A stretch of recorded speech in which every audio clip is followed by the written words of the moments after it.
Hey everyone, welcome back to the channel. In today's video, we are diving deep into a crucial aspect of building robust JS application, handling errors in layout. Whether it is a broken API call or unexpected data, errors can disrupt the user experience if not handled properly. I will walk you through practical technique to gracefully manage these errors, ensuring your layout is straight, functional, and user friendly. So, if you are ready to level up the next JS skill, stick around. So, first of all, we want to know how we can handle the error in layout. We go through some script over there. So here you can see in the slide that the error boundary won't catch error through in layout.tsx within the same segment because of how the component hierarchy works. And the layout actually site above the error boundary in the component tree. So here you can see on the right hand side we have a component hierarchy, how the errors can be handled inside that.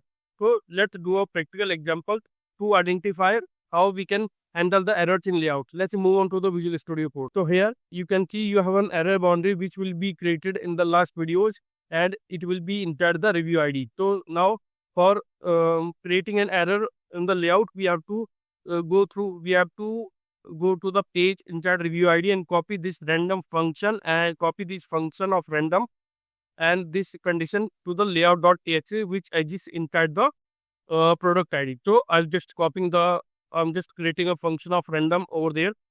I'm just copy from the page.tsx, insert the review ID, and also comment this code so that it won't be run when we want to show the errors on the for the layout.tsx. So we can save it and we can copy this code inside, paste it over here. So now the error would be created on the layout.tsx. So here we can change error loading review to error loading product. Okay. And on the main page.tsx, I have comment out error so that it cannot be seen over there. So now, and one more thing, we need to copy this error.tsx and move inside the product type. So we don't want to move, we can just create a copy of it and move on to the product ID. Okay. Now inside product ID, I'm just rename it to the error.tsx so that it can easily handle the error which we found. So now I have done is that we have created the get random function and also the error loading message which we want to show on the browser. So let's move on to the browser and see how the error works, and we also have the error boundary to catch that particular error and see if this particular error boundary catch the error in layout.tsx inside the product ID. So move on to the browser. So I'm just visiting the same thing. So here you can see I have visited localhost 3000 /product /work /studio. So here you will see review one for product owner and just refresh it so that I can get an error over there. So we can click on F5. So here you can see an unexpected runtime error on the server component is shown, and here error loading component.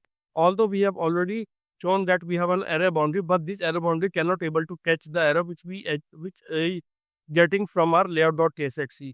So from this example, you can easily identify the error existing in the layout.tsx cannot be handled by the error boundary within the same segment. So how we can resolve this particular error? So in order to resolve this particular error, we need to move the error boundary file, which is error.tsx, on the upper parent class, on the upper parent folder. In this case, which is a product. So we just move on to the error.tsx to the product. And now we move to here you can see, are you sure you want to move error.tsx into product? Move it. Okay, now we moved the error boundary to the parent of the product ID. So now let's move on to the browser and see what we see on the browser. So here you can okay, now it's the same. Now we have the error on the product on the top parent folder, which is a product folder. Okay, now we can refresh that particular page again.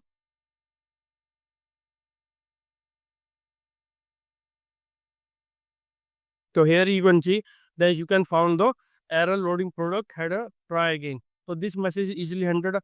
So this message is shown with the help of the error boundary which we moved already in the error.tsx file. So here you can see error message and on the try again message.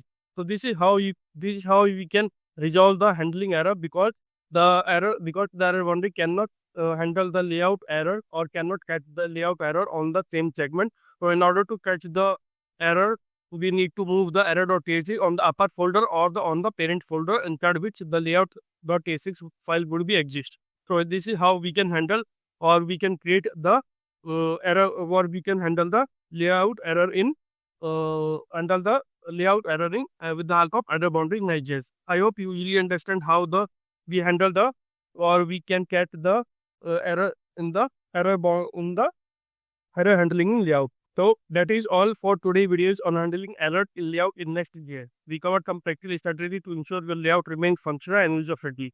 Even when things go wrong from error boundary to fallback UI, these techniques will help you build more robust applications.